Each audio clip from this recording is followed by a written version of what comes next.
Hi everyone, I'm Manisha, and this is Teach Your Kids.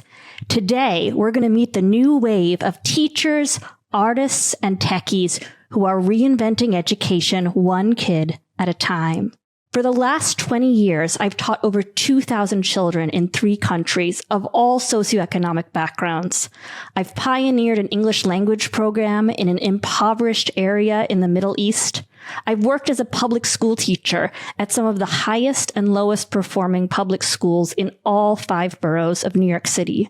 I've tutored 18 subjects in 3 languages to some of the wealthiest families in New York, San Francisco, and Paris.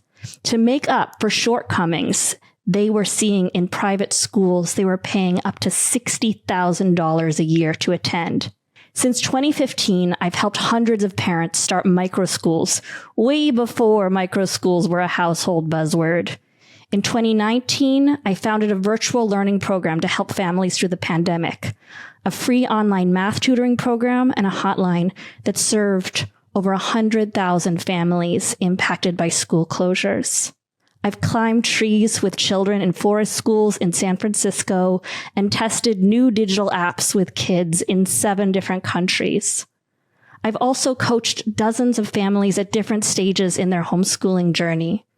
Most recently, I founded Teach Your Kids to help families curate their children's education, social, and childcare experiences, drawing from a diverse array of in-person and online resources. Based on what I've observed in my experience in this wide array of educational settings, is that there are thousands of extraordinary people working diligently to fulfill very unambitious goals. We could be doing so much more with less exertion and more joy if we just expanded our vision to what's possible. If we woke up to all childhood education could be, what many of us, I believe, already know intuitively, but don't dare to trust. From what I've seen, the first goal of school is to do an adequate job preparing our future workforce to do jobs that were relevant yesterday. Though, more often than not, school is actually still optimized to prepare kids to work in industrialized factories. Or at best, schools may aim to prepare kids for currently relevant jobs in tech, which are bound to also be obsolete when they actually join the workforce in 5 to 10 years. Taking our inflexible school system another 100 years to catch up to prepare kids for what were our most needed careers today, which by that time will also be obsolete.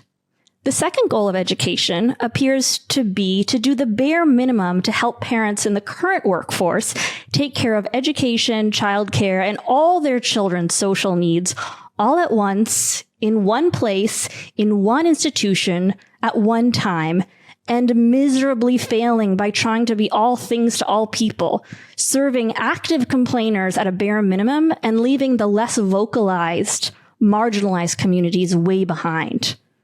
So many brilliant educational visionaries have tried to build the perfect school for all time, optimizing childcare, social experiences, and education in perfect harmony. But that is exactly why these initiatives fail. We need to stop building the perfect school for every child and start building the perfect learning system for each child at any given moment in time. A system that can evolve and evolve to fit individual needs. Building the perfect curriculum, social experience, or perfect childcare center for every family is bound to fail. Because what we need to do is create the perfect education, childcare, social, and academic experience for each individual child at any precise moment in time and continue to recreate it as each moment passes and they grow. Because children are different, families have different needs, and communities are diverse. People are different. One system does not fit all. It will never fit all, or likely even 2 identical twins perfectly.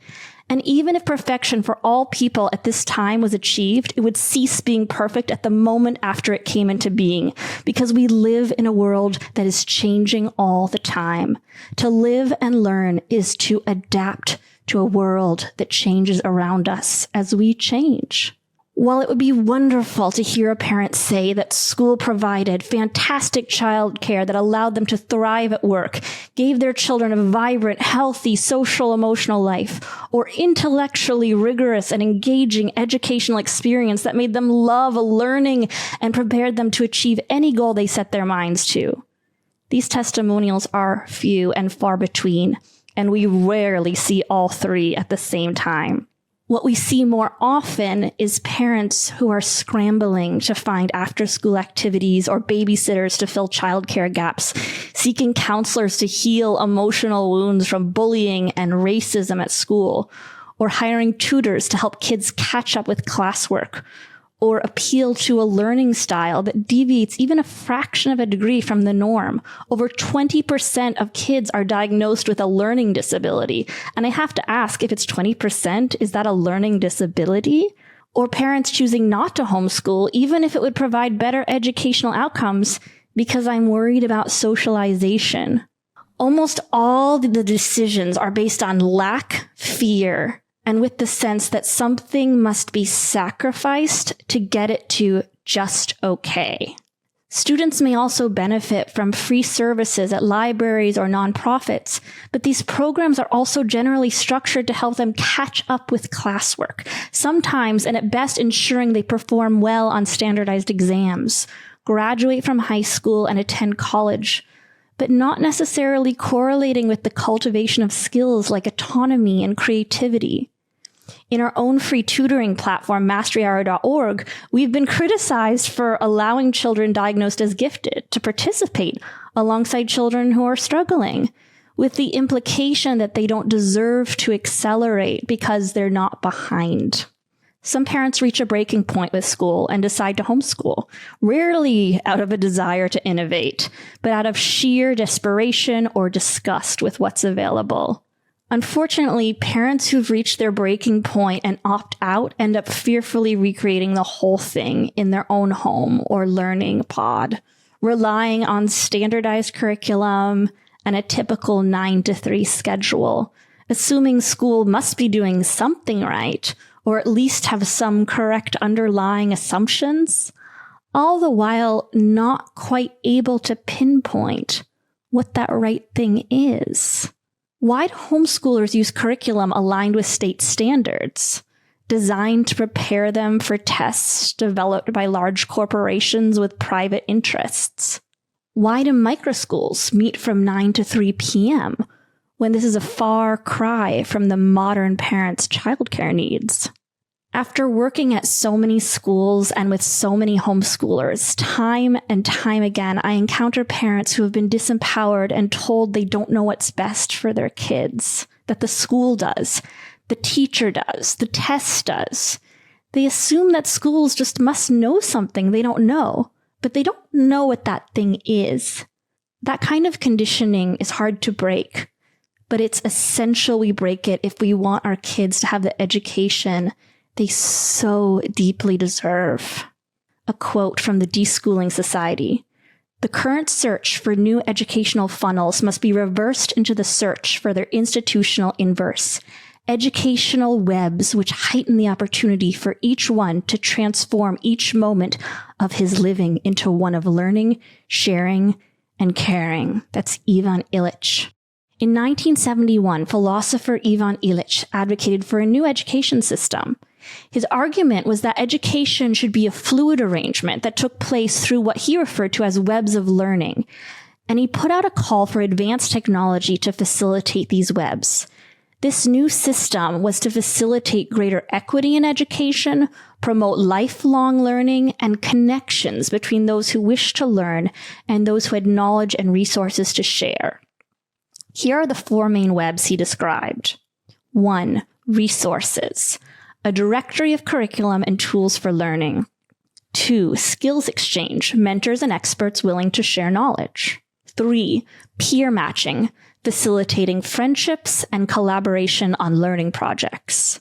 And 4, a directory of professional experts, professional teachers offering services on their own term.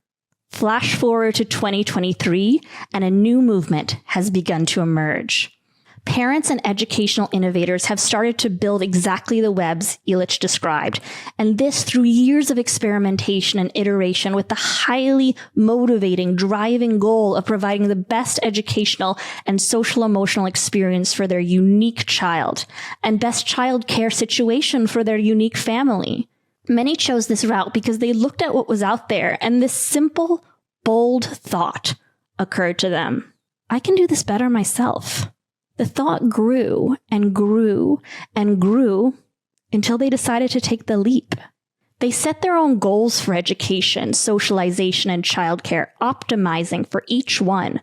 Rather than taking place at one institution at one time using a standardized curriculum, modular learners set their own goals for their children's education, the childcare, and social life. Every single child's education is unique and customized. They create a unique mosaic of resources, drawing from digital apps, workbooks, teachers, experts, other families, local classes, nature-based curriculum, community groups, cultural organizations, and even world travel. The community is diverse, and they unite around this shared value of education.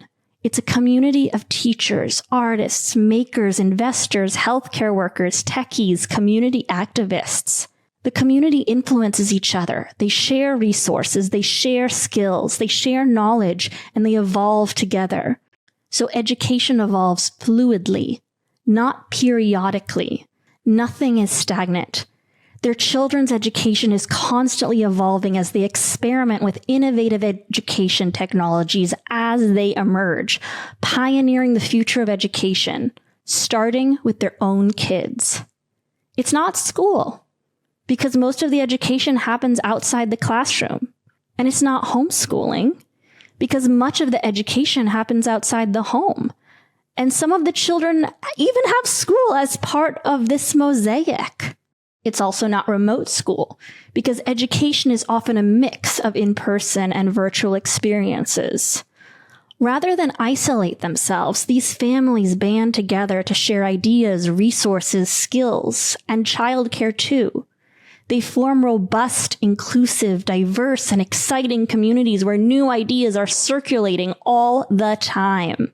Modular learning is an innovative, cutting-edge approach to learning designed by families who are fed up with what's available to them or deeply curious about exploring new models as they emerge. Some of these families have found their 4-year-old does the entire pre-K through 5th grade curriculum in 6 months using an adaptive digital learning app. Some of these families form cooperatives where a science professor teaches science, an engineer forms a makerspace, an artist gives watercolor classes, and they all pool together to hire a local college student to teach chess. Some of them travel the world, visiting museums and historical sites, complemented by workbooks and apps to give their child a well-rounded education. Some of these families have no college education, and others have PhDs. They are of all races, nationalities, and income levels. Some are teachers, and others have zero teaching experience, never having taught or even spent time with other kids than their own. New tools and technologies are facilitating the rise in modular learning. However, as this new learning movement has emerged, so have the tools to support it. Workbooks, apps, parent guides, teacher scripts, for anyone wanting to play a bigger role in their education.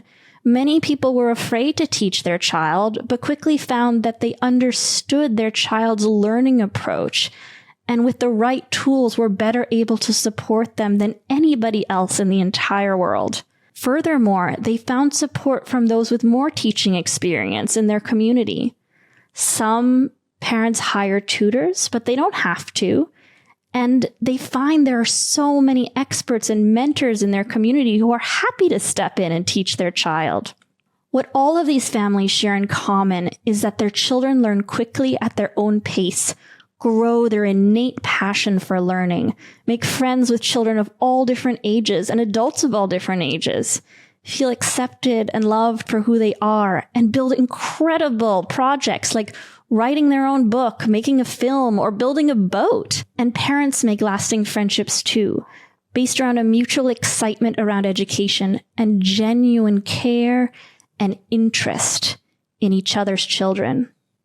Are you interested in designing your child's education, your childcare, and social life to meet your unique needs? What, if anything, is holding you back? We'd love to start a conversation with you in the comments.